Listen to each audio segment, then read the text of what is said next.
How can we be sure that the Quran we have today is the same Quran that the Prophet Muhammad taught to his companions over 1400 years ago? This question is central to the legitimacy of the religion of Islam, and to answer it, we need to know how the Quran was given to the Prophet, preserved by his companions, and then distributed around the Muslim world. This is the story of language, history, and the commitment of an entire civilization to preserving the words of God. According to the Muslim understanding, the Quran was revealed to the Prophet Muhammad over 23 years, from the age of 40 to his death at the age of 63. Over those 23 years, he received the revelation from God in a number of ways. Most commonly, it was spoken to him directly by the angel Gabriel, but at other times, it came during his dreams, and on a number of occasions, it even came to him directly from God, and he experienced this as the sound of a heavy bell, after which the words of the revelation were made clear to him. Throughout those 23 years, the Prophet endeavored to share the revelation with those around him as soon as it came. He did this verbally, as he couldn't read or write, but he strongly encouraged others around him to write down the revelation, as well as memorize it. This was the basis of how Muslims believe the Quran became preserved, not purely through written or oral means, but with both strengthening the other. The companions around him constantly strove to memorize these verses, with many eventually memorizing the entire book, and they simultaneously wrote them down on whatever materials they had around them, from parchment to bone to wood and stone. Over time, at least 65 companions functioned as scribes for the Prophet, who eventually established a school in Medina dedicated to teaching 900 of his companions to read and write. However, the dialect of the Qurayshi tribe that the Prophet spoke in wasn't the only dialect of the Arabian Peninsula, and as the religion was adopted by a growing number of tribes, they began to struggle with understanding the Quran. To overcome this, the Prophet was given permission to teach the Quran in 7 of the main dialects in the region, allowing the message to be understood more widely. But these dialects didn't really affect the written records, as they were only different when the Quran was actually vocalized. So this was the state of the Quran at the death of the Prophet. Hundreds of companions who had memorized the complete Quran in 7 official dialects, all of which were considered valid ways of reciting the Quran, as well as an incredible amount of written records that were held by the Prophet's companions throughout Medina and beyond.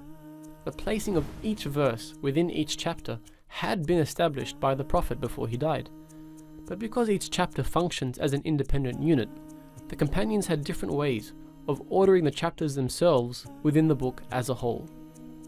With the death of the Prophet, the leadership of the Muslim community passed to his close friend Abu Bakr, who was quickly beset by conflict on the outskirts of the now considerably large Muslim state. This conflict led to the Battle of Yamama, which saw many of those who had memorized the Quran killed. Many of these memorizers, known as Hufadh, did survive, but it highlighted the critical issue of preserving the entirety of the Quran, which was in danger if all of them were killed. Abu Bakr decided to appoint Zayd ibn Thabit to compile all of the written verses of the Quran into one collection, using only those verses which had been written in the presence of the Prophet himself.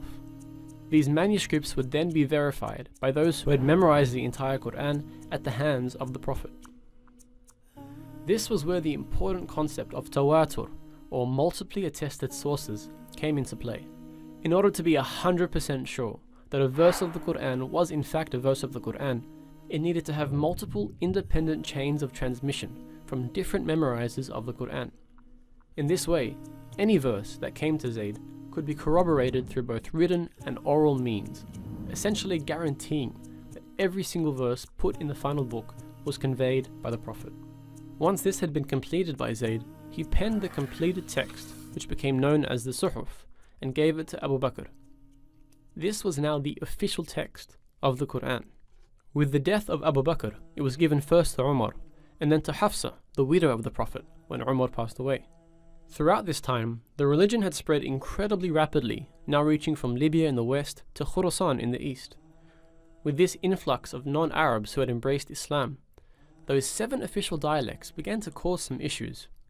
Variant readings were beginning to crop up, and in order to stamp out the issue, The then Caliph Uthman decided that the original Qurayshi dialect would have to become the official reading of the Quran. He appointed a committee of 12 companions to essentially repeat the process of Zayd ibn Thabit, gathering all of those primary sources, rectifying any differences, and confirming them with those who had memorized the text orally. Once this had been completed, he sent for the original Suhuf, which was still being held by Hafsa, and compared the two collections for any differences. Once completed, this final copy was read out to Uthman and the companions, who all agreed upon its accuracy, and they decided to burn the original sources in order to avoid any future divergence with the text. Now this text is referred to as the Uthmani Mus'haf, and it was the first written Quran to be sent throughout the Muslim world with accompanying reciters. It's considered to be exactly the same as the Quran we read today, with only one pretty big difference. It didn't include any skeletal or diacritical marks, which are essential in differentiating different words which otherwise look exactly the same. For example, this is the word for elephant, fil, and this is the verb to kiss something, qabbal. However, when you remove the markings, they both look exactly the same. This was how the Mus'haf was written. Now, whilst these diacritical marks weren't invented until 30 years after the death of Uthman, these markings, what are called skeletal dots, were known to the Arabs at the time of Uthman. But he must have intentionally decided not to include them in his original Mus'haf. Now, whilst we don't really know why, one possible reason is that he wanted to ensure that the Quran would always be taught and preserved through both written and oral methods. And that's where those official reciters who were sent out with copies of the Mus'haf came into play. Without these official teachers guiding them, students who studied the Quran wouldn't actually be able to read the text. But with both the written text and an official reciter, the Quran was now completely standardized and able to be transmitted across the Muslim world.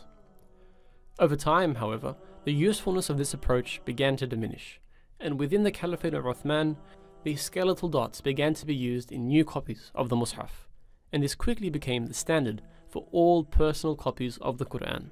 So apart from the development of new calligraphy styles and publishing methods, every Quran from then until today has been exactly the same, and every Hafidh of the Quran has learned the exact same book by heart.